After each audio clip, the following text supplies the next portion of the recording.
Hey everyone, welcome to day 13 of our 90-day challenge. And I apologize if you can see through my dirty sliding glass door behind me. You might be able to tell it's like the end of the day. I'm really trying. I've had a really rough, excuse me, a really rough emotional week this week. I've had a really good week, but I've had some just emotional triggers that have really kind of slowed me down at the end of this week. And about 2 weeks ago, I did something to my back. I'm not really sure what I did, just a minor back injury. And I've been doing yoga on top of my daily running, just to kind of help it and to get back into that routine, because I used to do yoga every day. It was a huge part of my self-care many, many years ago, and I just kind of fell out of that. That's just, life happens, right? So today I decided not to run and I was going to do yoga, and then I decided not to do yoga as well. And my self-care for today has been taking a shower and it's okay if those are the days you have where you're like, I took a shower today. That's good enough, right?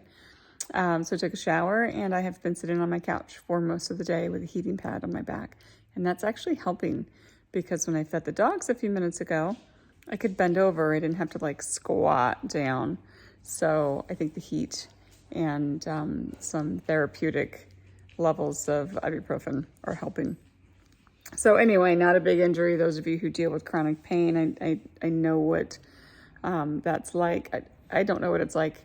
I know what it's like to live with somebody who deals with chronic pain.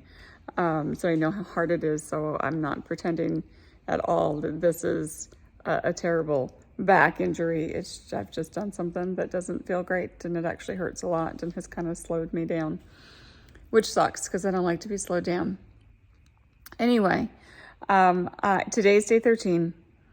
And today I really focused on self-care. And you know what? I'm going to take that into my weekend too. And no matter when you watch this, day 13, the day I'm recording it happens to be a Friday. And because I did some self-care today, I'm probably going to be up pretty late tonight working. And I'm probably going to work through my weekend. And I often do some work in the weekends anyway. But I'm going to skip the weekend for these 90-day challenge videos. And I know I've skipped days here and there, and it's not my intent. I actually have some videos pre-recorded. I have some videos pre-scheduled. But I had a list that I wanted to do the day of for this first 30 days. Actually, I have some pre-recorded for next week, but we'll have to see how all that pans out, because I'm going to skip the next 2 days and I'll pick up day 14 on Monday. So after that, if you fall into the 90-day challenge and you're not watching them as I post them, then you won't miss a beat. So anyway, this weekend over the next, today, and if you're watching as I post these over the next couple of days, my challenge to you is to share, comment below, subscribe to my YouTube channel if you would, please. But definitely comment below and share what your self-care techniques are. What are your tips and tricks? How do you practice self-care in times of stress or strife, or just when you don't feel well? I'm not sick. I know a lot of you are sick. I'm not sick.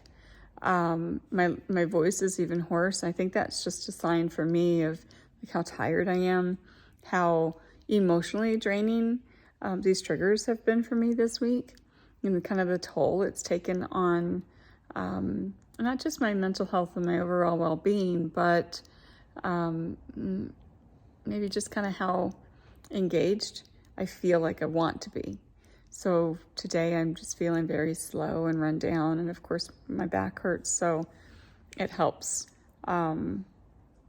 feed that kind of negativity, that just blah feeling, the back pain. So I have decided that I am in self-care mode for the next couple of days. I have some plans. I've got some things going on. I may or may not run. I'm going to love myself exactly where I am. If I choose to get up in the morning after skipping today's run and I choose not to run tomorrow or not to run the next day, I'm going to be okay with it. So challenge for you all is to share what you do in these moments. What do you do? How do you do self-care in these moments when you just feel like I'm at the end of a week or the end of a month or the end of a project at work, or my kids are finally done with this class or this whatever, this school project, and I just need some downtime. What do you do for self-care? Do you go out? Do you party and celebrate? Do you have a girls' night or a guys' night? Do you schedule a date with your partner? Do you go to a movie alone or take yourself out to lunch or dinner all by yourself? Do you couch surf and binge watch all day on a Saturday? Like, what do you do for self-care? I can tell you my self-care when I'm feeling great is completely different. I'm active. I run. I do yoga. I engage with friends. I'm social. I do things. And this week has just been really, really different. So I hope that mental peace clicks tomorrow because I've got plans. I've got social plans, and I hope I'm not sitting there like a wallflower in the corner. But self-care matters more. So this next couple of days, I'm just not going to do the videos for now. I'm going to take a break and I'm going to refocus and take care of myself. It's what I need to do. Next week, oddly enough, I had this on our schedule to begin with. Next week, we are going to be talking about how to let it go. So put in your best fishtail braid or your best Elsa dress or your best voice and share how you let things go. I'm going to be sharing some tips and tricks on letting things go. It's a very easy thing to say. Just let it go. It's not hard.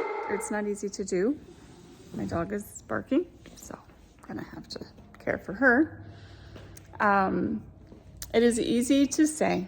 It is not as easy to do, to just let it go. And I think this week that's where I've been stuck the most, is letting things go. And I can tell you I'm not a master at it. I don't have the skill down, but I can also tell you it's a very artful skill. And it's going to take time, it's going to take practice, and it's going to take mindfulness. So next week, we'll be talking about that. If you have ideas, tips, and tricks that you use to just let things go, share those below as well. Otherwise, share how you self-care and let us know what you do in these moments when you really need to care for yourself. And other than that, keep living inside the vulnerable, keep connecting with the people you love inside those spaces, because that's where your true, authentic self lives, and it's where you invite them to love you in the ways you need to be loved. Take care, everybody. I'll see you later.